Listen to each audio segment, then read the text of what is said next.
कोकणातील प्रत्येक अपडेट जाणून घेण्यासाठी आजच माझे कोकणच्या सोशल मीडिया प्लॅटफॉर्मला लाईक, फॉलो आणि सबस्क्राईब करा. नमस्कार, मी शिवानी सचिन मेहता. तुम्ही पाहत आहात माझे कोकण. बातमीपत्राला सुरुवात करण्यापूर्वी पाहूयात हेडलाईन्स. 1 जानेवारीला श्री स्वामी समर्थ पायी वारीचे आयोजन. काळकाई मंदिर ते कशेडी मठापर्यंत पालखी सोहळा. स्वामी नामाच्या जयघोषात हजारो भाविक सहभागी होणार. प्रतीक जाधवची नासा स्पर्धेत ऐतिहासिक कामगिरी. 18,000 संघांना मागे टाकत मिळवला विजय. ॲस्ट्रो स्वीपर संघ ठरला जागतिक विजेता. अवकाशातील कचरा व्यवस्थापनासाठी तयार केली अभिनव प्रणाली. खेड खोपी मार्गावर रस्ते दुरुस्तीच्या नावाखाली फसवणूक. खड्ड्यांमध्ये डांबराऐवजी माती भरतानाचे दृश्य कॅमेऱ्यात कैद. जाब विचारणाऱ्या नागरिकांना PWD अधिकाऱ्याची दादागिरी. आणि खेडमधील साखरोली खुर्द येथे भरदिवसा घरफोडीचा प्रयत्न अयशस्वी. घरमालक समोर येताच त्या चोराने ठोकली धूम. आता पाहूया सविस्तर वृत्त. खेड तालुक्यातील श्री स्वामी समर्थ भक्तांसाठी नववर्षाची सुरुवात भक्तिमय होणार आहे. हिंदुराज मित्रमंडळातर्फे 1 जानेवारी 2026 रोजी म्हणजेच वर्षाच्या पहिल्या गुरुवारी भव्य पायीवारीचे आयोजन करण्यात आले आहे. ही वारी काळकाई मंदिर भरणा नाका येथून पहाटे 5 वाजता स्वामींच्या जयघोषात प्रस्थान करेल. कशेडी येथील स्वामी समर्थ मठापर्यंत ही दिंडी जाणार असून यामध्ये स्वामींच्या पालखीचा विशेष सोहळा रंगणार आहे. भक्तांच्या सोयीसाठी मार्गावर चहा, पाणी आणि नाश्त्याची चोख व्यवस्था करण्यात आली आहे. मठात पोहोचल्यानंतर सकाळी 6 वाजता अभिषेक आणि त्यानंतर आरती होईल. सकाळी 8 वाजता प्रसिद्ध भजन गायिका सौ सांची वानखडे यांच्या सुश्राव्य भजनांचा कार्यक्रम पार पडणार आहे. दुपारी 1 वाजता महाआरती झाल्यानंतर भाविकांसाठी महाप्रसादाचे आयोजन केले आहे. या भक्तिमय आनंद सोहळ्यात हजारो स्वामी भक्तांनी मोठ्या संख्येने उपस्थित राहून स्वामींच्या आशीर्वादाचा लाभ घ्यावा असे आवाहन आयोजकांमार्फत करण्यात आले आहे. रायगड जिल्ह्यातील सुधागड पाली येथील प्रतीक प्रकाश जाधव यांनी नासाच्या आंतरराष्ट्रीय स्पेस चॅलेंज 2025 मध्ये ऐतिहासिक कामगिरी केली आहे.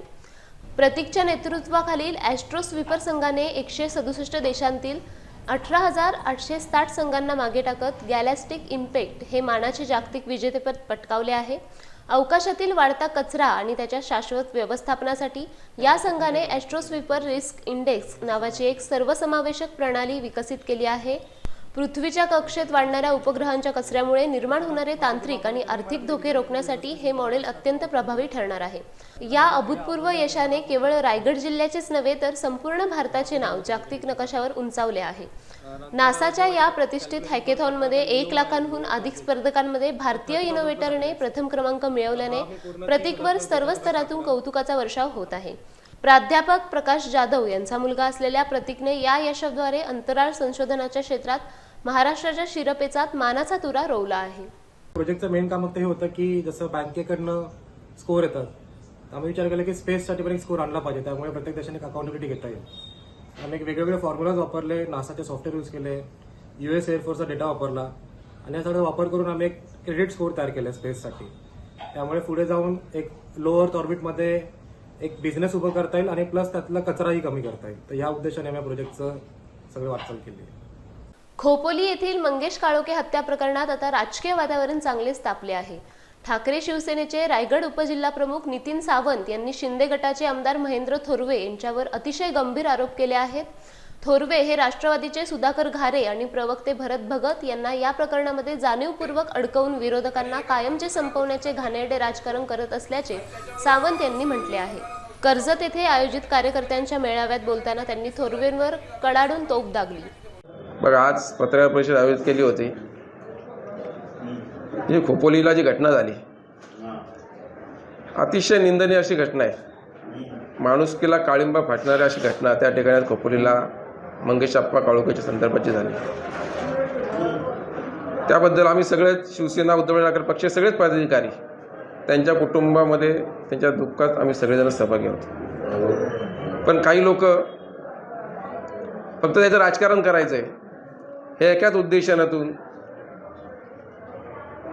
प्रत्येक वेळी गेले आता 8 दिवस झाले या घटनेपासून, तर या 8 दिवसामध्ये विरोधक कुठंतरी संपला पाहिजे एकाच भावनेतून ते त्या ठिकाणी ते काम करतात. आमचं तर पहिल्या दिवसापासून एकच म्हणणं, आजही आमचं तेच म्हणणं आहे आमच्या पक्षाचं, की जे जे त्याच्यामध्ये दोषी असतील त्यांच्यावर ते कारवाई करायची झाली पाहिजे. फास्टॅगवरती ते केस चालली पाहिजे आणि लवकरात लवकर जो काय न्याय देवं तर त्यांच्यावर जे काय आहे ते गुन्हा आहे त्याच्यामध्ये ज्यांना शिक्षा द्यायची ती लवकरला लवकर त्या ठिकाणी झाली पाहिजे. यासाठी आम्ही पण त्या गोष्टीसाठी प्रयत्नशील आहे. पण काहीतरी आपलं राजकारण करायचं. त्या दिवशी 2 दिवसापूर्वी एक DTP बनवला. माझं त्या तटकरे साहेबांच्या बाजूला हे शिवसैनिक आहेत का? आम्ही शिवसैनिक आहोत म्हणूनच बाळासाहेबांनी जे शब्द दिलेत की उद्धव साहेबाला सांभाळा आणि आदित्य साहेबाला सांभाळा. तुम्ही बोलताना उठाव करून पळून गेले, उठाव केला आणि आम्ही हे केलं. तुम्ही उठाव केला का तुम्ही गद्दारी केली या पूर्ण महाराष्ट्राच्या ठिकाणी जाणतो. पण इथं असलेला प्रत्येक शिवसैनिक आज पण उद्धव साहेबांच्या आदित्य साहेबांच्या बरोबर ठामपणे त्या ठिकाणी उभा आहे. आणि या नगरपालिकेमध्ये पण ना भूतो ना भविष्यात नगरपालिका स्थापन झाल्यापासूनच्या इतिहासात पहिल्यांदा कर्जतला उपनगराध्यक्ष त्या ठिकाणी होणार आहेत. 15 वर्षे त्या नगरपालिकेत नगरसेवक म्हणून काम केलंय. 4 नगरसेवकच आम्ही त्या ठिकाणी निवडून. भले नगराध्यक्ष आमचा 2दा झाला पण आमचे नगरसेवक 4च झाले. कर्जतच्या इतिहासात पहिल्यांदाच 5 नगरसेवक त्या ठिकाणी आम्ही निवडून आलेले. आज जिल्हा पंचायत समितीमध्ये इलेक्शन 1 महिनाभर आहे. त्यांना सगळं माहिती आहे की त्यांची तिथं काही डाळ शिजणार नाही. म्हणून कुठेतरी राजकारण करायचं, कुठेतरी विरोधकांना संपवायचं म्हणून हे काम ते त्या माध्यमातून करतायत. म्हणजे खरं दुःख राहिलं बाजूला पण त्याच्या आड हे फक्त राजकारण करायचं कामच हे गेले 8 दिवस त्या ठिकाणी करतायत. आणि हे कर्जत कालापूर तालुक्यातील प्रत्येक माणूस ते बघतोय. आणि खरंच सुधाकर गारे आणि भरत भगत दोषी असतील तर त्यांना शासन जी सजा देईल ते देणारच आहेत. पण त्याच्याबद्दल आपण किती काय बोलावं आणि किती रोज सांगावं तुम्ही तेच करताय. पण आम्ही ते राजकारण त्यासाठी करत नाही. आम्ही लोकांना समाजकारणासाठी राजकारण करतो. आमची बाळासाहेबांची शिकवणती आहे आणि त्या एकाच याने आम्ही एक काम करत आहे. खेड खोपी मार्गावरील कुळवंडी गावात रस्ते दुरुस्तीच्या नावाखाली जनतेच्या डोळ्यात चक्क धुळफेक केली जात असल्याचा धक्कादायक प्रकार समोर आला आहे. या ठिकाणी रस्त्यावरील खड्डे डांबराने भरण्याऐवजी चक्क मातीने भरले जात असल्याचे विदारक दृश्य पाहायला मिळत आहे. सार्वजनिक बांधकाम विभाग आणि संबंधित ठेकेदाराच्या या बेजबाबदार कारभारामुळे स्थानिक नागरिकांमध्ये आता तीव्र संतापाची लाट उसळली आहे. विशेष म्हणजे भर रस्त्यात काम सुरू असताना घटनास्थळी सार्वजनिक बांधकाम विभागाचा एकही जबाबदार अधिकारी किंवा कर्मचारी उपस्थित नव्हता. या धक्कादायक प्रकाराबाबत सेक्शन ऑफिसर श्री पवार यांच्याशी संपर्क साधला असता त्यांनी जनतेच्या प्रश्नांची उत्तरे देण्याऐवजी उद्धटपणाची आणि दादागिरीची भाषा वापरली. यामुळे या कामातील भ्रष्टाचार आणि अधिकाऱ्यांचे लागेबांधे आता पूर्णपणे चव्हाट्यावर आले आहेत. निकृष्ट दर्जाचे काम करून जनतेच्या हक्काच्या पैशांची सर्रास लूट केली जात असल्याचे स्पष्ट दिसत असून या संपूर्ण प्रकरणाची सखोल चौकशी करून दोषींवर तात्काळ कडक कारवाई करण्याची मागणी नागरिकांनी लावून धरली आहे. रत्नागिरी जिल्ह्यातील खेड तालुक्यात साखरोली खुर्द येथे दिवसाढवळ्या घरफोडीचा एक धक्कादायक आणि धाडसी प्रयत्न झाला आहे.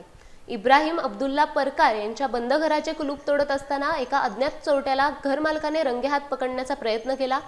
ही घटना 17 डिसेंबर रोजी दुपारी 2:30च्या सुमारास घडली. इब्राहिम परकार यांच्या शेजारच्यांनी संशयास्पद हालचालींची माहिती दिल्यानंतर ते तात्काळ घटनास्थळी धावून आले.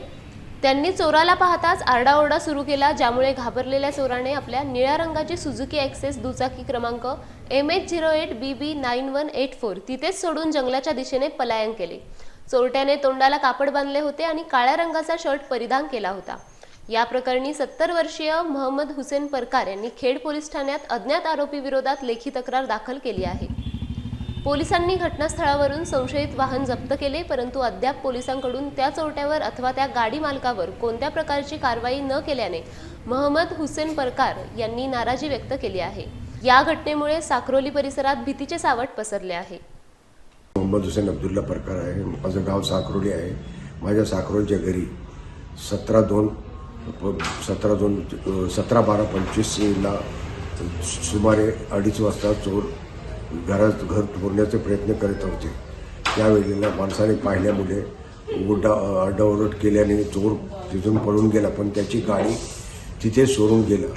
ती गाडी खेड पोलिसला कळवल्यानंतर खेड पोलिसने गाडी जमा केलेली आहे.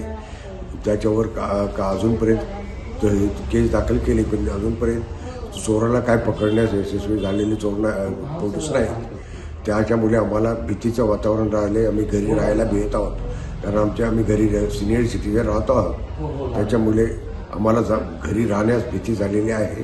तरी लवकरात लवकर चोर पकडून खेड पोलिसांनी पकडून त्याच्यावर कारवाई करावी ही नम्र विनंती. रोहा तालुक्यातील वाशी येथे जय महिला भजनी मंडळातर्फे काशी तीर्थयात्रेनिमित्त गंगापूजन व शिवकीर्तन सोहळ्याचे भव्य आयोजन करण्यात आले होते। यावेळी ज्ञानभास्कर श्री गुरु महादेव शिवाचार्य वाईकर महाराज यांनी आपल्या श्रुश्राव्य कीर्तनातून उपस्थित भाविकांना मंत्रमुग्ध केले। हिंदू धर्म आणि राष्ट्र रक्षणासाठी प्रत्येक घरात छत्रपती शिवाजी महाराज जन्माला येणे आवश्यक आहे असे प्रतिपादन महाराजांनी केले।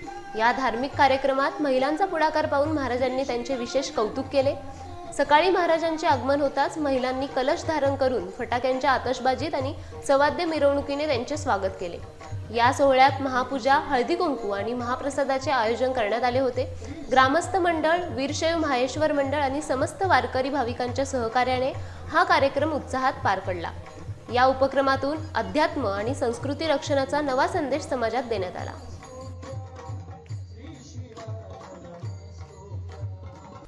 या बातमीपत्रासह वेळ झाले इथेच थांबण्याची। भेटूयात पुढील बातमीपत्रात। तुम्ही पाहत रहा माझे कोकण।